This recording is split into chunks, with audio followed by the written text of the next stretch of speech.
Welcome back to the program. First and foremost, my thoughts and prayers go out to Scott Adams. He passed today. He was fighting a battle with cancer, and may he rest in peace. He was a brilliant, creative person, a patriot, a wonderful human being, and he created the comic book Dilbert comics, and he fought till the very end. He did. He was brave, and he will be missed. So my thoughts and prayers go out to his wife, his family, and all the people that used to watch him and admire him. And yeah, it's really sad, really, really sad. So I wanted to cover what I was going to talk about the other day. As a matter of fact, I kind of talked about it very, very briefly on the Jeff Carrera show, and that is that I've been saying for the longest time, you're not going to get convictions in New York. You're not going to get convictions in Washington, D.C. You're not going to get convictions in Virginia, okay? But you can get convictions, most likely, in Florida. And I've been saying for the longest time, for months now, when everyone's wondering what's going on, what's happening, why isn't anyone being arrested, why isn't anyone being indicted, I've been saying, please, just be patient. Justice done right doesn't happen overnight. And what have I said? I said the key to getting these convictions is to getting a grand jury impaneled in the state of Florida. Well, guess what, folks? That has now happened, just as I predicted that it would. And yes, it is indeed a criminal conspiracy. Grand jury ordered and paneled in Fort Pierce, Florida, starting Monday, January 12th. Crossfire hurricane, and of course, the raid on Mar-a-Lago. I told you, the fatal mistake the deep state made was raiding Mar-a-Lago. Because with Crossfire Hurricane, that was so long ago, you would have already had the statute of limitations. With the Russia hoax, statute of limitations. With the impeachments, with all the other things, statute of limitations. But they were so hell-bent on destroying President Trump that thankfully they were stupid and they raided Mar-a-Lago. And Mar-a-Lago reset the clock. And if this can be proven that Barack Obama ordered somehow or was involved somehow in this, he can be prosecuted, and he does not have presidential immunity because this happened outside of his presidency. So if there's communication, if there's emails, if there's text messages, if there's whatever, some type of documentation that shows that he was involved or somehow set it up, he does not have presidential immunity and he can be prosecuted. Now, whether he will or will not, I don't know the answer to that. But it certainly seems like a lot of people underneath him are likely going to be. So then it says this. A grand jury has been impaneled in Fort Pierce, Florida on Monday. Crossfire Hurricane and the illicit raid on Mar-a-Lago will be under scrutiny. George Papadopoulos announced the news on X. And there's pictures of the indictment, of course. And then Papadopoulos added that Barack Obama's numerous trips to the UK over the past year or so are now going to be examined. Why was he doing that? Was he setting up residence? Was he going to try to flee? As far as I know, the UK is a extradition country with us, so I'm not sure what that's all about. Unless maybe he's talking to Christopher Steele, maybe he's talking to MI6, maybe he's trying to cover his tracks, maybe he's trying to intimidate witnesses. Who knows? Who knows what is possibly going on here? We don't know. Then it says, the Fort Pierce grand jury is expected to investigate the almost decades-long conspiracy into President Donald Trump the alleged criminal acts starting in 2015 and continuing on into the Otto Penn administration. Democrats who approved of spying on the 45th president and his entire family, as well as raiding his home, abusing him with continued lawfare cases, etc., now say that, quote, they are worried about political retribution.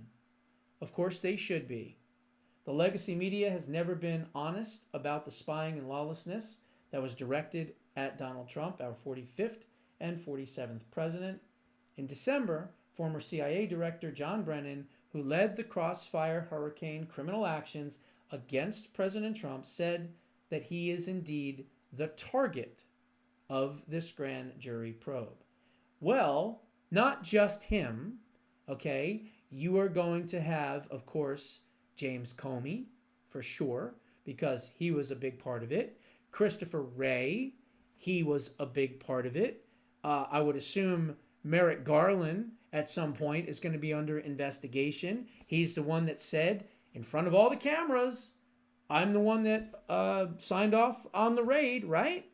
So you've got that. But you have so much here. You have so many deep state people. Sally Yates, probably Bill Barr. You have Rod Rosenstein. You have Andrew McCabe. You have Peter Strzok. You have Lisa Page. You have Bruce Orr. You have Nellie Orr. You have Christopher Steele. I mean, the list is endless. It is endless. Of course, you have Susan Rice. You have Valerie Jarrett. You have Barack Obama. You probably have Michelle Obama. I mean, you know, John Brennan, James Clapper. I mean, just so many of these deep state scumbags that all should be part of this.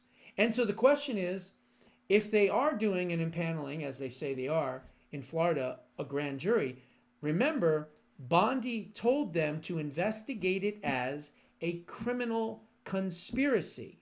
Now, we already know that the director of national intelligence, right, Tulsi Gabbard, has said at the top of that criminal conspiracy is the head of the snake, Barack Hussein Obama, right? And everybody underneath him that took orders from him that doesn't have presidential immunity should be the ones that are targeted. But as I said before, if it's a criminal conspiracy, there is no statute of limitations, which means that if they can prove that this was done outside of the presidency of Barack Obama, then he can be prosecuted, okay? Now, in another case that's not the same as this, hopefully Bill Clinton and Hillary Clinton, which also should be part of this criminal conspiracy, as she was part of the State Department, it was her law firm, it was, Perkins Coie, it was Fusion GPS. I mean, all these bad actors. Some of these people are going to start talking, okay? Some of them are. And they're going to start implicating other people. But as I was getting to, Bill and Hillary Clinton now could be getting the Peter Navarro, Steve Bannon treatment because they're going to be held in contempt of Congress, which is a 4-month jail sentence. So if Comer does that, there's no reason why Kenkles McPantsuit and Slick Willie can't do 4 months in jail. And if they don't do 4 months in jail, and Steve Bannon and Peter Navarro do and have done, then this is a multiple tier justice system still. So let's hope and pray. They don't have to testify, just like Bannon didn't, just like Peter Navarro. They don't have to testify. But that doesn't mean that they shouldn't do 4 months in Danbury or in some type of prison. So I don't care how old they are. Steve Bannon was 70 when he went in. Peter Navarro was probably 68, 70, 72, somewhere right around there. Bill Clinton looks like, death warmed over. I don't know how old he is. He's probably 75, 76, 77, whatever. And I'm sure Hillary is probably in her 70s too. But you know what? You don't want to testify? Fine. You don't have to testify. Then we'll hold you in contempt of Congress, just like you did to Steve Bannon and Peter Navarro, and we will send your dirty asses to prison for 4 months. So let's hope that happens. And again, Hillary likely is involved with the entire criminal conspiracy. So maybe 4 months is not much considering what she could possibly look at. Now, I know what everyone's thinking. Yeah, I'll believe it when I see it. I get it. I get it. I get it. I get it. But as I said before, if we're going to get convictions, and I said if we're going to get convictions, there's only one way to get them, and that's in Florida.